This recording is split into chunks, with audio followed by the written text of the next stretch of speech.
Aujourd'hui, on va s'amuser avec les conjonctions de coordination en français.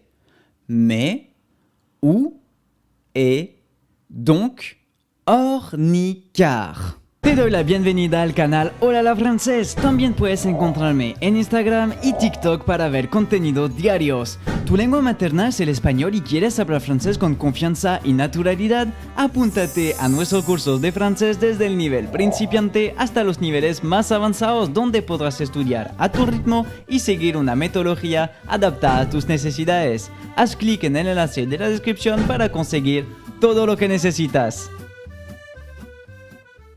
Qu'est-ce qu'une conjonction de coordination? Une conjonction de coordination, c'est comme un petit mot magique en français qui sert à lier des mots ensemble, des groupes de mots ou même des phrases entières. Imagine que c'est un peu comme de la colle, mais pour les mots. Et quel est le rôle des conjonctions de coordination? Le rôle principal des conjonctions, c'est de créer des liens entre les idées. Elles aident à rendre notre discours plus fluide et à exprimer des relations différentes entre les idées, comme l'ajout, l'opposition, le choix, la cause, etc. Par exemple, avec « et », on ajoute quelque chose. J'aime les pommes et les oranges. Avec « mais », on montre un contraste. Je veux sortir, mais il pleut. Avec « ou », on propose un choix. Veux-tu du thé ou du café? Elles sont super utiles pour structurer nos pensées et rendre notre communication plus claire et plus précise. Maintenant, je vais te donner une technique pour mémoriser facilement la liste des conjonctions de coordination en français. Mais où est donc ornicar? Mais où est donc ornicar? Phonétiquement, on croirait entendre quelqu'un qui cherche une personne qui s'appelle ornicar. En espagnol, ce serait Pero ¿dónde está ornicar? Attention cependant, il ne s'agit là que d'une technique mnémotechnique car le mot ou des conjonctions de coordination n'a rien à voir avec le ou avec un accent sur le U qui fait référence à un lieu. Et la conjonction et est similaire phonétiquement au verbe être et. Maintenant, nous allons analyser de plus près chaque conjonction. Tout d'abord, mais. On utilise mais pour exprimer une opposition ou une restriction entre deux idées. Par exemple, j'adore le chocolat, mais je dois faire attention à ma santé. Elle voulait aller au cinéma, mais tous les films étaient complets. Ou, on utilise ou pour indiquer un choix, mettre en évidence deux alternatives, on peut le remplacer par ou bien. Par exemple, tu préfères le thé ou le café le matin? On peut aussi dire tu préfères le thé ou bien le café le matin? Un autre exemple, est-ce que tu veux sortir ce soir ou tu préfères rester à la maison? Et on utilise et pour ajouter des éléments dans une phrase. Par exemple, il a vendu son vélo et sa moto. On utilise aussi et pour évoquer une succession d'actions.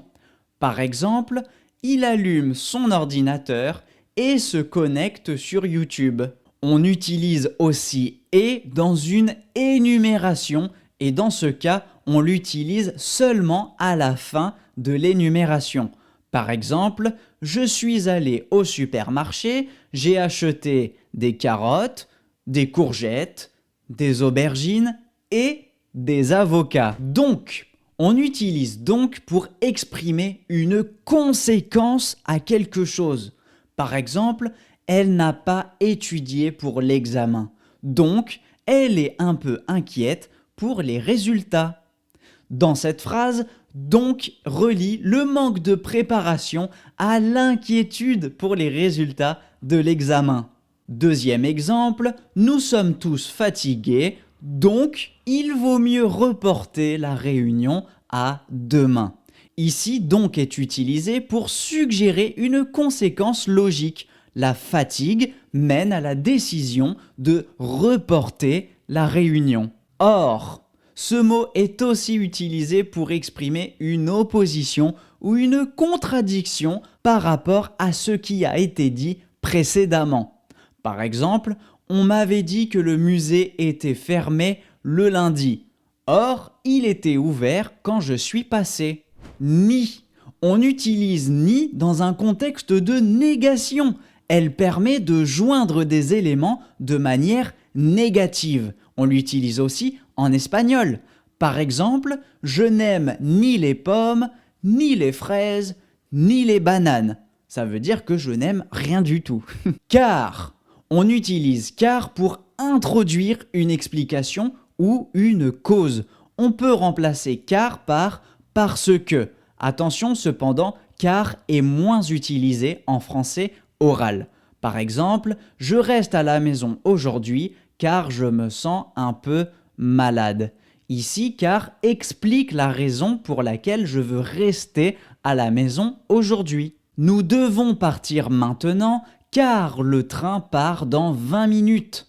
Ici, car explique la raison pour laquelle nous devons partir. Le train arrive bientôt. On peut aussi dire nous devons partir maintenant parce que le train part dans 20 minutes. Maintenant, c'est à ton tour de pratiquer. Nous allons faire un petit exercice. Tu vas devoir trouver laquelle des conjonctions de coordination il faut utiliser dans les phrases suivantes.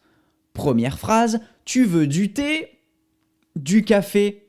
Ici, on utilise et ou. Ici, on demande à une personne de choisir entre le thé ou le café. Donc, on utilise ou. Tu veux du thé ou du café? Deuxième exercice, il est très tard. Je n'ai pas envie de dormir. Ici, on utilise mais ou donc. La personne qui parle nous dit qu'elle n'a pas sommeil, elle n'a pas envie de dormir malgré l'heure tardive. Il y a une opposition entre deux idées. On utilise mais. Il est très tard, mais je n'ai pas envie de dormir. Troisième exercice, elle a obtenu son diplôme. Elle est contente. Ici, on utilise donc ou car.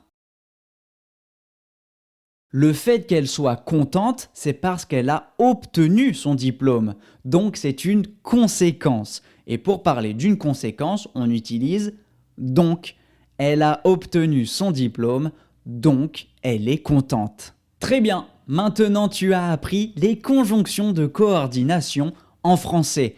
Souviens-toi qu'il est très important de les connaître et de les maîtriser pour te permettre de parler un français plus naturel et exprimer tes idées avec plus de précision. Donc même après avoir vu cette vidéo, je t'invite à continuer de prendre des notes et à pratiquer jusqu'à ce que tu les maîtrises sur le bout des doigts.